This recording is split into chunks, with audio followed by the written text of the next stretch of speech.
So that could be something that works for Zane when he's trying to get these objectives. And what better way to do it than to have a Tigreal by your side to be able to force a team out and get some possible setups. Okay, so the big flex also comes from BTK here, though. They bring the Gata into the EXP lane for Fried Chicken, lock in the Tigreal for Shark. What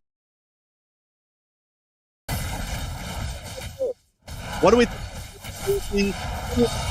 Game, late game, break it down for us. All right, so we are looking at Basic running on this Harith going up against Zia on the carry. Time and time again, we used to see the Harith actually picked up as a counter to the carry, and this could be possibly why Basic did slot it. So Zia is going to have to play a little bit safer. Zia's not as mobile neither, but we know that's a comfort pick that he thrives on. Definitely one of the keys to victory is going to be focusing on getting that ADC to those core items as soon as possible. For BTK, it's going to start with MOBA Zane being able to get his objectives, being able to get his buffs, and also these turtles. We know when BTK gets these turtles, they're able to scale a lot better.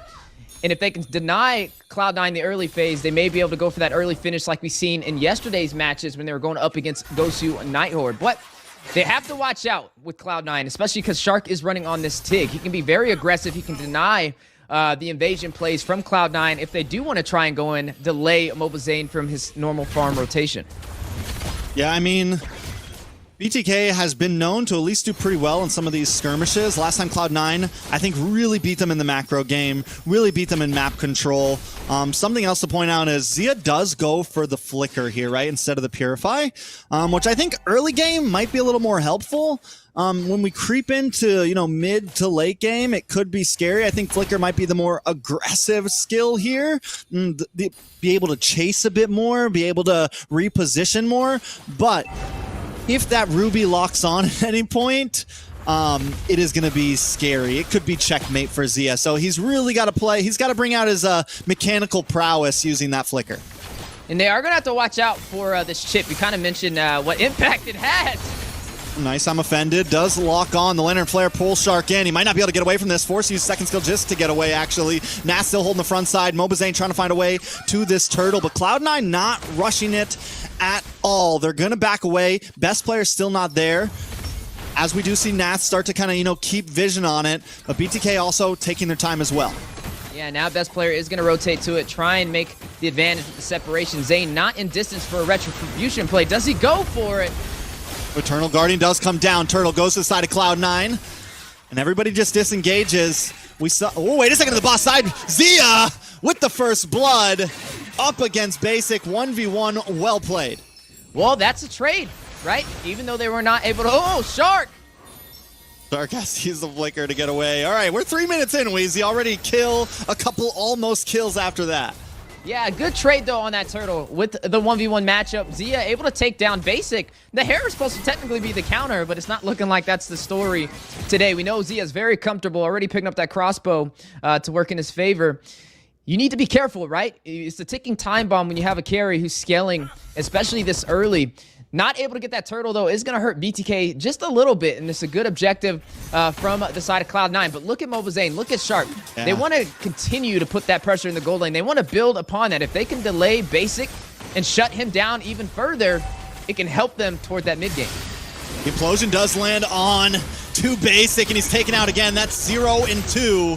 Nact tries to come in, gets a nice, I'm offended, and MOBA Zane taken out. It's chaos for the side of BTK. Shark just trying to get away, but Nact finds the kill. Another big I'm offended onto Fried Chicken, pulled back in. Fried Chicken just trying to walk away. Fried Chicken looking for anything, but he does not make it. Nact gets the kill, and now Zia also in a bad spot up against the wall. Able to get a nice shot onto Marcuti, finds it, but best player responds back. It's a couple 1-2 shots from both teams, but Cloud9 comes out on top. All right, so we're trading blows. A 2-for-1 trade right there. Still going to work for Cloud9. Able to take down Zia. Makes up for Basic falling super early. But Basic, he has 2 deaths already, so he needs to be careful. 4-3 on the scoreboard. Currently looking at almost a 2K gold lead in favor for the side of Cloud9. We got to see them also be able to take that first turtle. Here goes that play, though. It looked like BTK was in control, but then you start looking at members of Cloud9 rotate down. Look at Cold World quickly getting there.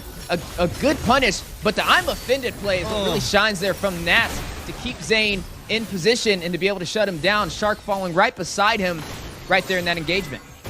Yeah, I mean, and then the teleport, right? The shortcut that brings everyone in. BTK would have been able to get away safely, but that shortcut from the chip, like I said, is going to be a wild card, and BTK has to watch out for it. Here comes another shortcut, a lot of damage onto Zia, brought down to about 10%. Zia tries to flicker away, unable to make it. Basic gets the kill, and now another I'm Offended comes in from Nats, locked on, brings down Fried Chicken, and BTK lose 2 members.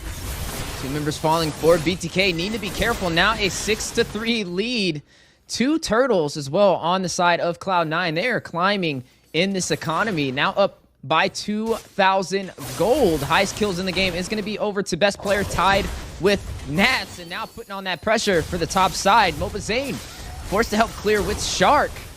Not off to a good start. I wouldn't say it's too far out of the ballpark, though, for the Bloodthirstykings. They just got to kind of regroup and re-engage. Yeah, they're definitely gonna have to take a second, not force any fights. They know what they're up against now. Best player finds Zia, and Zia had such a good start to this game, able to get the kill on a basic solo, but now Cloud9 has switched paces and they're locking on.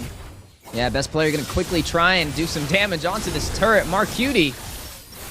Ooh, a lot of damage from mlbb, but he's not gonna be able to get away. The Lantern Flare stops him right before he gets the kill, and best player finds it.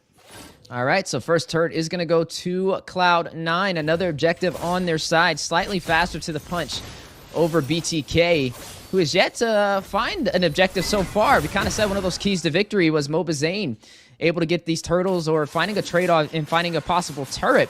But right now, they have yet to do so. Zia, 2-3-1 on this carry. We've seen him shine a little bit earlier, but now it's kind of looking like he's going to be delayed. I'd love to kind of see just the difference in gold between him and basic, as we know both of these ADCs are going to hit very hard toward that mid-game timer. But right now, Cloud9, you can tell they're in control, at least for the early phase. And I mean, look at best player, man. Like you said, that 4-0-3 is going to be a problem. The amount of damage he's outputting, even onto Shark or Fried Chicken right now, he's taking out the tanky boys down to about 50% with ease right now. So BTK, I think, really just looking for time at this point. A little bit of damage on a Cold War, but shortcut comes out once again, and all 5 members of Cloud9 are jumping onto BTK. Fried Chicken pulled back in. Nats does go down. Hoon able to get the kill, but they pay Fried Chicken for that one. And now the members of BTK all low. mlbb and Shark down to about 10%. mlbb just wants a purple, but he's not going to be able to go for it. Has to use the escape and give over that purple buff to C9. Hoon takes a lot of damage from the fracture. BTK still forced at bay. Marcutie just zoning them so well with the Lantern Flare. The chip just working really well for Cloud9. That teleport catching the Bloodthirstykings off guard. It was an even trade, though, when it came to who fell, right? Fried Chicken and Nats, both of them falling right there. Nats off to a little bit better of a start against Fried Chicken, though. 2-1-3 compared to 0-3-0 on that Gatot. As we are now seeing the items on the board, though, Gold Laners not too far apart from each other. You've seen the Starlight Requiem picked up by basic, but matched by the Corrosion Scythe, and also the Golden Staff for that enhanced attack speed and a little bit of slow upon impact from Zia. Yeah, so at this point, like we said, BTK forced to kind of step back, and I think Cloud9, especially having the chip, they can consistently keep him on opposite sides of the map, stay close to the portals if he needs to. They can play their wide map game that they like to play. I do think with Cloud9 having this big lead that they have, they are running a little bit more of a tight formation. They have Nats who can set up these moves, and whenever they do split up, they just all come back together with the shortcut. So BTK has to find a way around this if they want to keep up in this match. Yeah, because right now, I mean, with 2 turrets lost, it's going to be very hard for them to invade the jungle of Cloud9, especially losing that tier 3 in the mid lane. That's one of the high-value targets. We got to see a little bit of chip damage on the bot side, though, with Shark, but they were not able to burst it down, so now they're going to have to regroup again. But this is allowing Cloud9 to invade with comfortability onto the side of BTK's jungle. Look at mlbb. He's looking for a possible pocket play, waiting for this Lord to also spawn in, but a lot of pressure in terms of these objectives working in Cloud9's favor. Yeah, and I mean, with BTK not being able to take a single tower, it's like, do they even go for the split push at this point? Do they even, do they just stay grouped up and, cut off the arm to save the body for a little bit? I don't even know if they can contest for a Lord right now. They do have shred potential, having Zia. They have some nice siege protection, having Shark as well with the implosion, along with Fried Chicken and the AOG. But still, it's definitely, they're in for the long haul, I think, if they want to try to win this game. Yeah, definitely going to have to play very passive now. Wait for Cloud9 to make a mistake and make the most out of the situation. But I will give BTK the benefit of the doubt. We know their team, when their back's against the wall, that's when they shine the most. I think Zayn has proven that time and time again, at least in the NACT. So we'll have to see as we trickle past the 10-minute mark now into the mid-game how BTK will respond. But we are looking at the ADCs. Not too many kills for Basic, not too many kills for Zia. And both of them were still pretty even when it came to the itemization, despite the massive lead that we're starting to see in terms of objective for Cloud9. They do have a Lord marching through the mid lanes. Should open up the opportunity for some tier 2 plays. Yeah, I'm gonna pucker up every time I see Coldworld go for an attack, because I'm waiting to see 5 members of Cloud9 just jump through a portal at any moment. Lord does get brought down to about half health. I think Cloud9 coming into these fights, what they really need to do is just be careful about how much they group up. As long as they watch out for these bottlenecks coming into the base, as long as they watch out, for the response attacks of the AOG, the Implosion, and the Eternal Guardian, they watch out for that big combo that BTK could use to turn around a game, then Cloud9 will be okay. It's just all about how they approach these sieges. Speaking of sieges, down goes all tier 2 turrets. Left with their inhibitors for the Bloodthirsty Kings. Zia picking up that DHS. Anti-Caress picked up by Shark. Radiant Armor picked up by Chicken. 9-4 on the scoreboard. Look at best player, though. 10K gold. Yeah. Well ahead of everybody on the Bloodthirsty Kings. I mean, he's already got a BOD, a Malefic Roar, and a Hunter Strike, and they're ready to deal some damage. All right, here comes a shortcut. Eternal Guardian does come down. Nice implosion. AOG also locks on. Bahoon takes a lot of damage. Shark goes down. Best player able to get the kill. Zia on the run. Very low. Still goes down. Mark Cutie gets it. It's Basic for 3. And now Fried Chicken might get caught up by the Lantern Flare. Mark Cutie trying to get the pull back. But BTK still in shambles. Even after getting the big combo down. Unable to output the damage. Now, they don't have as much push potential, especially with Basic falling right there, but it's still an overall one trade for Cloud9 since Zia fell in that engagement as well. Zia is going to be who the Bloodthirsty Kings is going to be relying on to turn this back around. The later this goes, the harder he will hit, the more he'll be able to shred down the members of Cloud9. But I don't think Cloud9 is looking to give him that opportunity. They're looking to try and possibly close this out with another Lord play on the way in the next 15 seconds. Right now, you're looking at an excellent game from best player on this Nolan, yet to find a single death. Coldworld keeping BTK on their toes with these teleports. Just when you think you have the numbers and the advantage, here comes Coldworld, here comes a teleport, and a full team of Cloud9 to engage. And this just feels like such a mental game. Mobazane wants to come in. Nice implosion does land on a best player. Big knock-up, Eternal Guardian, AOG, and everything goes down perfectly. Best player down, Coldworld down. Zia with the speedy light wheel, but Nats and Basic find 2 more. It's a 2 for 2 right now. A lot of damage does lock on to Fried Chicken. Mark Cutie trying to get the last couple hits from Mobazane, secures the double. And now BTK finally up in a team fight. Fried Chicken's got to get away as Mark Cutie brings out the Lantern Flare. But Mobazane doesn't want to give up this Lord just yet. Fried Chicken going back to the base for some more health. Nat still staying involved. Mobazane brings out the enhanced knife, looking for the chains, gets pulled in by the Amafen to the Lantern Flare. Mobazane might go down. Nats gets the kill. He stayed too long, and now Hoon on the run, forced to use the flicker. Fried Chicken gonna get back involved, looking for the taunt. Nats still there. It's still a fight for a Lord at 30%. Mark Cutie, Nats up against Fried Chicken, and Shark coming soon. Man, a bloodbath in the Lord Pit, and we're still going. Chicken, Shark, ready to contest against the 4-man rotation of Cloud9. And best player gets the Lord, though, in the end. Cloud9 space out that fight long enough and come out on top. I feel like Mobazane maybe shouldn't have win for that. Maybe I get it. You just got the double kill. You feel like you can pull it off, but him going down is what swayed that over to Cloud9. Yeah, I mean, he didn't have the retribution, right? He started to pull the aggro. He realized that not only Basic, but also best player were down. But without that retry, he should have just left that Lord alone. He should have disengaged and waited for the team to get in position to fight again. And yeah, unfortunately, that worked inside of Cloud9's favor to be able to take this Lord and now use it against them. An opportunity to be able to crack open the base for the Bloodthirsty Kings.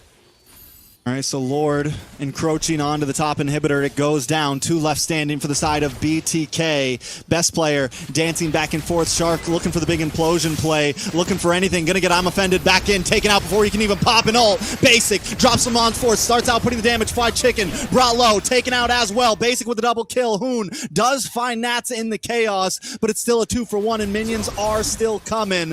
Mobazane looking for a target. Backs off, and now Cloud9 maybe taking their time with this. Mark Cutie gonna flicker in along with Basic. Zamon's Force drops in the tower, drops along with it. Mobazane just forced to retreat here, but the fracture. Basic gets the kill, and Cold World comes back up with an immortality. C9 finally decides to back off. Yeah, they smell a shark in the water, going to be spawning in soon, and they definitely don't want to test that implosion play again. But it was a good read. They saw Shark was out of position. They knew if they could burst him down before he could get that implosion, they didn't have to worry about the setups, and it allowed them to open up the base. One more inhibitor to go through for the mid lane. Comes the shortcut. Shark with a nice implosion though onto 3 members. Down comes the Eternal Guardian, and members of Cloud9 are thrown into the air. Basic with a double kill though. And they lose Basic. Zia gets it for his life, but Mark Cutie still dancing in the base with the Lantern Flare. Yeah, no push potential though, so best player Mark Cutie definitely going to want to push back. Here comes Mobazane, ready to clear these minions.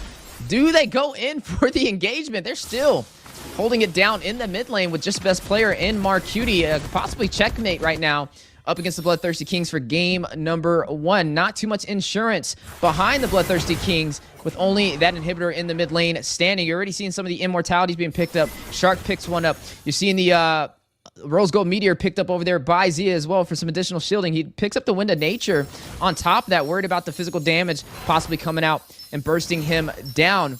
Right now, we're only 16 minutes in, and you're looking at BTK only with 1 inhibitor standing and down by 6,000 gold at the 16-minute mark. Yeah, at this point, the only way BTK is coming back is they need that big wipe, right? They need that 5-man wipe out. They need to be able to push down the mid lane, push down a lane, and go for the crystal, right? I mean, they are closing in on the 50k gold mark. Zane has about maxed items at this point, but still Cloud9 has enough of a lead on the other members of their team that BTK is still going to have a bit of trouble with this. They have to outclass them if they want to win this. It's not going to be done with brute force. Yeah, definitely going to have to play a little passive and wait for an opportunity to shine if BTK wants to have a chance to turn this around. Best player getting the Lord. Cold World decides not to use the shortcut there. Speedy Light Wheel comes out from Zia, getting some nice damage on the Cold World, but Cloud9 again, I feel like we've been seeing them play so precise. They never really overextend. They get their objective. If they don't need to fight, they know they don't need to fight. We got the Lord and we just wait for the push. Yeah, right now, Shark is going to have to get the set of a lifetime to be able to turn this game back around for the Bloodthirsty Kings. That implosion is going to be massive if they want to have a chance to be able to win this game. You already see him in position inside of the bush waiting for that opportunity as the Luminous Lord makes its way on the top side. Winter Crown picked up by Mark Cutie as well. A lot of late game items, a lot of survivability may come into contact when both these teams engage, as you are now seeing this Luminous Lord cross into the base in the battle for the inhibitor. And Zia hangs out by the crystal, trying to shred down on these lanes. An Ice Lantern Flare on the fly chicken. Lord on the top side, though. Cold World and Nat sitting behind it. Zia shreds away at it. Lord does finally go down. BTK able to defend Cloud9. Not forcing it out, but watch your best player looking for White Chicken. White Chicken brought down to about 20%. Brings a little bit of health back, but in comes the possible damage. Fried Chicken does go down. Shark gets the implosion on 2 members of Cloud9. Mobazane trying to stack on Zia there along with him, but C9 just doesn't go down. Shark in the hands of the Zamon's Force finally falls, does pop the immortality, but it's double kill over to best player. And now it's nothing but Zia and Hoon defending against 5 members of Cloud9. The Crystal may finally get locked on. 1 candy minion to help him move in as best player plays the distance. Cold World as well. Looking for the middle inhibitor. Another wave of minions. Going to be able to close the distance. Basic finally locks on, drops Zamon's Force, and that will be game number 1 going into the hands of Cloud9. A flawless game at that 23-11 at the 19-minute mark. 3 turtles, 3 lords, and all the turrets working in their favor.